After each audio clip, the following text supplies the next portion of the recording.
Good morning, good evening, whoever you are, wherever you are, whatever you might be doing. We wish to welcome you to the Silverlight Show. The Silverlight shines to illuminate that which lies hidden in darkness. For those of you tuning in today, we welcome you in. I promised myself I wasn't going to talk about this directly, but it's bothering me. So this will be my little therapy session today. Today called for pretty miserable weather. Rain at cold temperatures. Well, whether you're Canadian or not, you know cold rain is not something you want to be out in for long. We'd been telling my little girl, who's 11, she better remember her umbrella. So today, I get a phone call from her. She's not supposed to be using her phone during breaks, but she called me up and she said, my friend T, we're just going to call her T, my friend T says I can get a ride home with her. Now, I've met T a couple times. She's a bright, responsible young lady. And I did have other options. My father was on standby.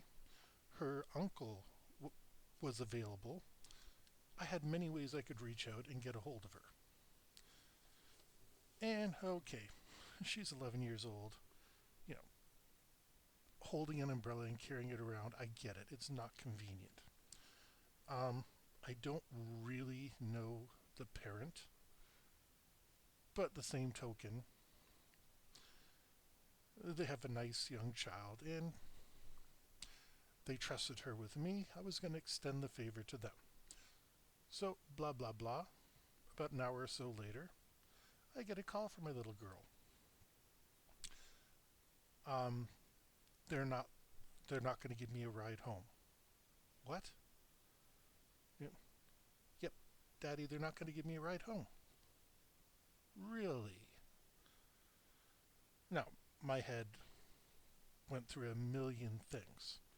And the common thread was, by the time I get anybody there, she can be halfway home. And the rain went through a little bit of a lull. So I said, walk home, we'll change when you get here. I'll make sure you're warm, blah, blah, blah.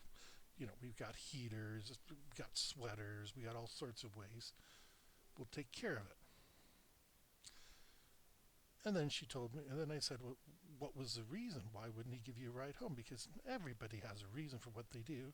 She said, I don't know. He just told me you can walk the rain off. Well, just imagine the sound of my teeth gritting because I don't think I want to wreck my molars anymore today. Yes, he told an 11-year-old to walk it off. Literally, walk it off in freezing rain. Now, before I heard her say that, I was thinking to myself, okay, I understand it's 2024. Maybe he's afraid of being seen with a car with a strange little girl. Maybe there's 10,000 maybes. Maybe they didn't have time, etc., etc. What the hell is that for? No good reason. Same as this person. Do you know how I know it was not important for him to object? Because his daughter walked my little girl home. Again, they're friends, my daughter and T. He let his own little girl walk home rather than pick her up in the car. I salute his daughter, caring, friendship, etc. But this guy was willing to leave his own little girl on the road for whatever reason and drive away with his heat on, and I don't know why I just picture him with a cigarette in his mouth. Maybe that's me personally. But can you imagine that as a human being? I wouldn't like it if my daughter surprised me and said, could we give, you know, G a ride home? But the same token, with the weather today, oh, this person literally lives across the road. 7-minute walk, 6, 7 minutes. There's a there's a light. Depends on the light. So literally, it's seconds in the car. But no, he chose that he was going to go home rather than pick up his own daughter and give my daughter a ride. Even if he had taken her to his place and let her walk home, that would have been acceptable. But no, let's let kids walk home in freezing rain. I'm mad, and I know I don't have the whole story.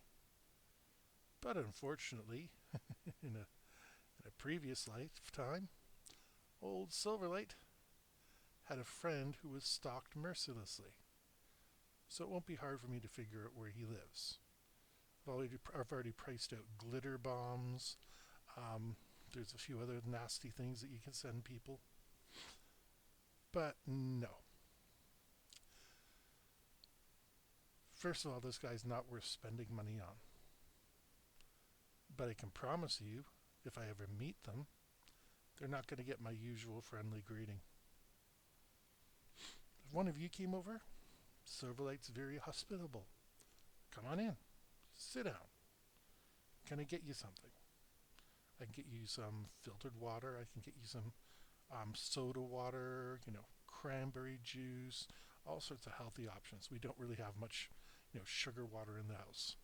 Tea, coffee, you name it, I'll be able to put it in front of you. Beer, yes. Wine, no. Whiskey, yes. This man will never be invited in my house.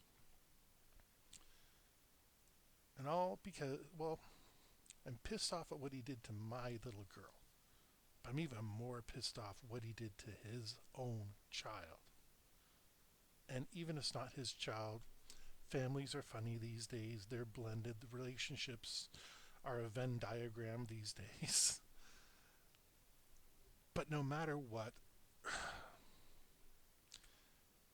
how can you look at an 11-year-old and you're going around the corner and it's a half-hour walk for them and just say, nah, go walk it off.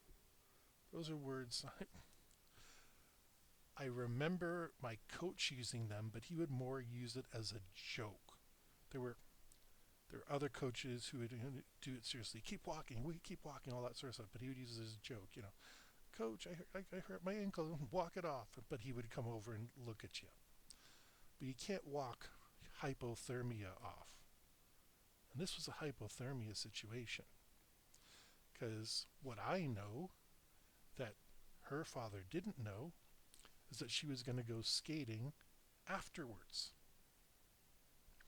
That didn't happen.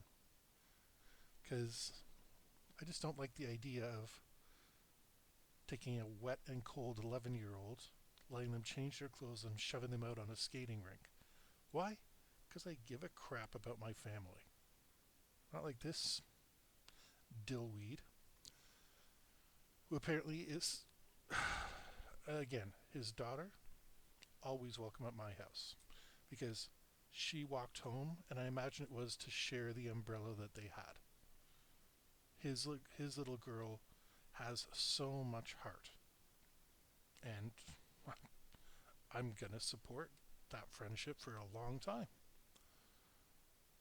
Just no getting together of the families. I think my wife is quietly pissed. I'm a yeller, but I'm the most dangerous when I'm calm. My friends will tell you that. They always expect me to have a backup plan, because it's true. And as you see here, I had multiple backup plans. I could have gotten an umbrella to her if it was a little worse. But the stars didn't align. My dad yelled at me for not calling him because he was just sitting around, but he had just told me literally seconds before that the weather was bad and he didn't want to go anywhere, so I didn't think to call him. Like I said, I had backups on standby, as is my MO. All my friends expect that. Whenever we're playing any game, They know I've got an ace hidden up my sleeve somewhere. They expect it. And I had that today. And this jerk, don't know his name, came into my life and he pissed me off. I don't know. I want to do something, but the laws are pretty strict where I live. And also, I don't really feel like going to jail. But sometimes certain things are just worth it. You know what I mean? I'll get over this. I'm not uttering a threat, I'm saying the way I feel. And I know I'll get over this. It's, at the end of the day, everybody's still alive. We know that now. 8-10 hours ago when this was happening, we didn't know it. So, let's open the comment section up. What do you think I should do? If anything. Your comments are welcome. Your comments are appreciated. And we hope you enjoyed this episode of the Silverlight Show, even if it was a little bit self-indulgent. If you did, please like, share, because sharing is caring. Don't forget to hit the subscribe button if you haven't subscribed already. Click the bell icon or whatever it takes for notifications, because that way you'll be notified with every new episode. And we hope you have a fantastic day. Certainly a better one than my little girl had.